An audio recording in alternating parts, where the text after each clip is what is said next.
How's it going, guys? Stefan is here and you're watching Sygtech. Welcome back for another video.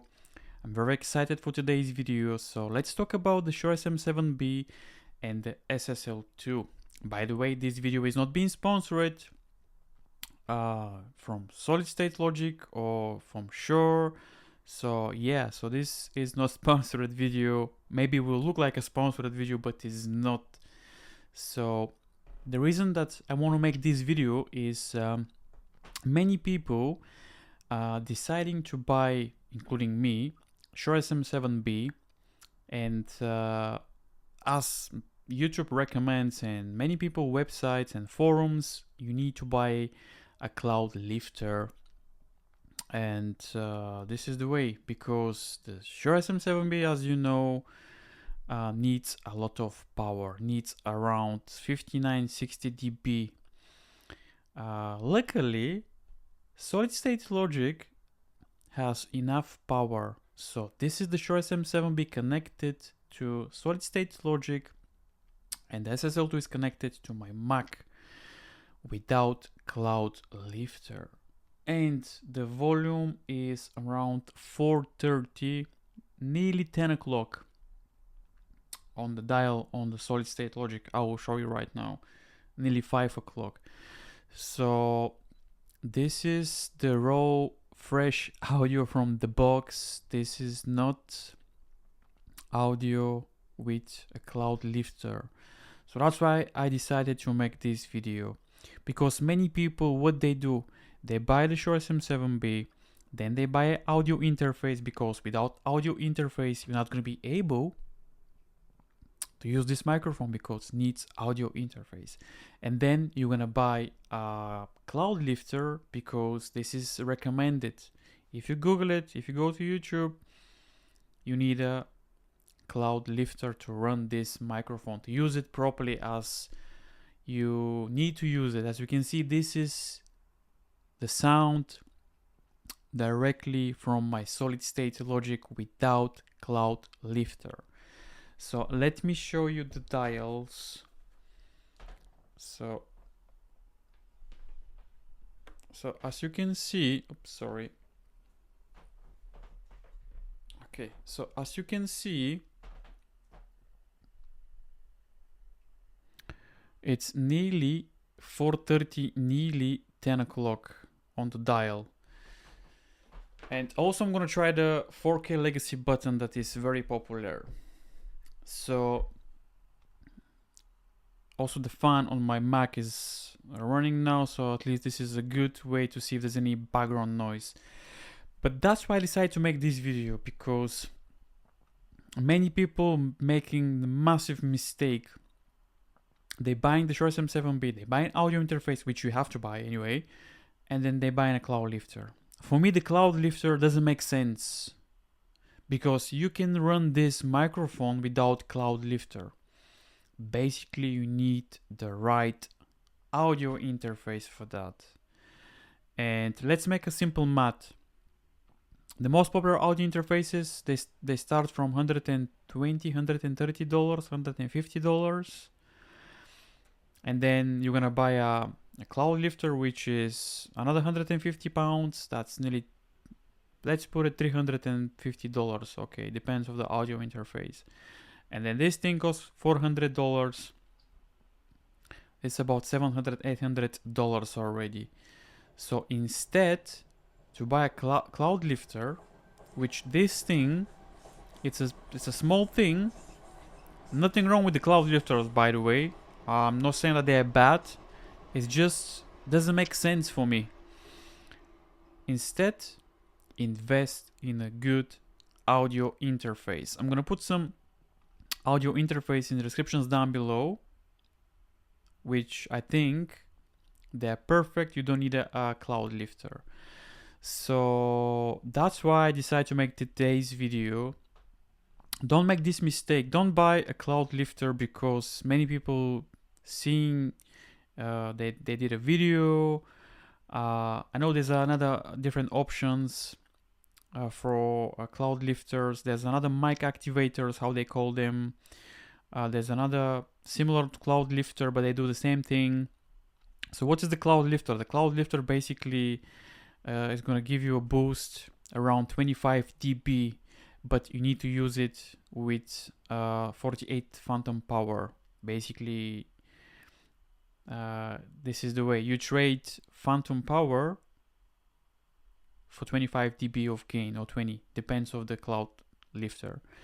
So instead, buy the right audio interface.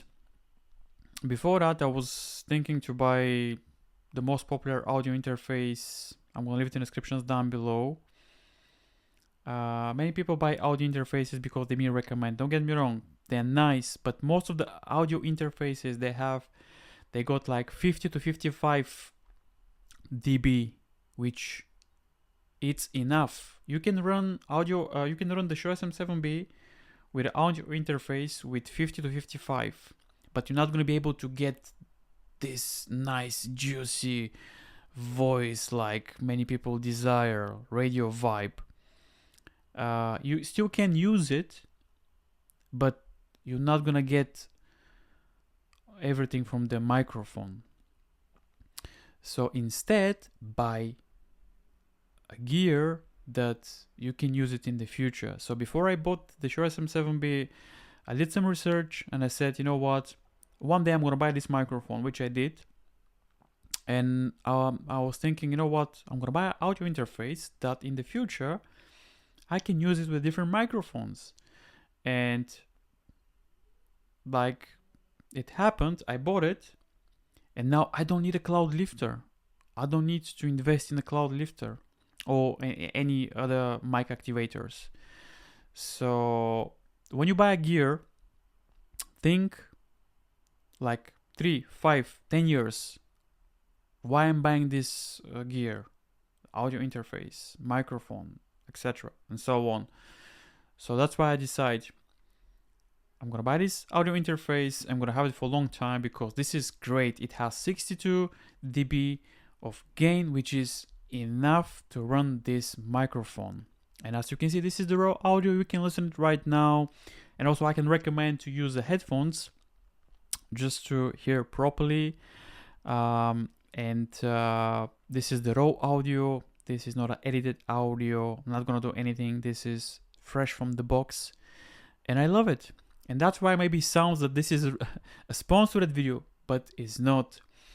Definitely, I recommend this audio interface. It's great. I love it. Exactly what is for my needs. Maybe for your needs it's not gonna be okay, but for my needs it's great. Also, this one comes in another version. Pretty much is the same thing, but it's SSL2 Plus. It has MIDI in, MIDI out, and also it has another headphone jack input. This one has only one when you monitor yourself. But other than that, it's exactly the same machine. And I'm very curious to see what is gonna be the SSL3, because definitely I'm gonna buy it. And I'm fan already because this thing is great. The only thing that doesn't have is a switch off.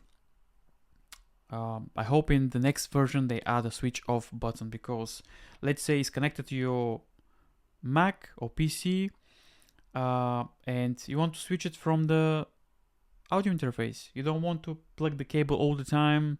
It's not nice. I think they should add a switch off and on button. That would be great. And I'm curious to see what is going to happen, because already this thing is great. And now it's time for the 4K legacy button. And this is another reason why I bought this audio interface, because it has a 4K legacy button. If you're not familiar, I'm going to put some links in the descriptions down below about the 4000 4K legacy button console from the SSL2. So let's do it in 3, 2. Okay, so this is the SSL2 with 4K enabled. So I think the sound should be a little bit different now. And I think many people say that it really complements 4K legacy button with the Shure SM7B. I think yes, I agree. And the sound is great.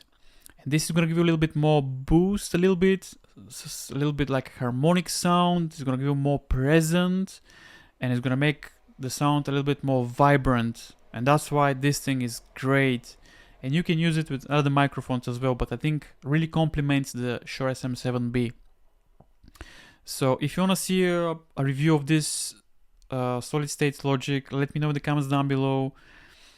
SSL2, I'll do a review. If you have any questions, please leave it in the comments down below, because I'm happy to do a review of this audio interface. If you have any questions, please leave it in the comments down below. So let me know what's your thoughts. What do you think?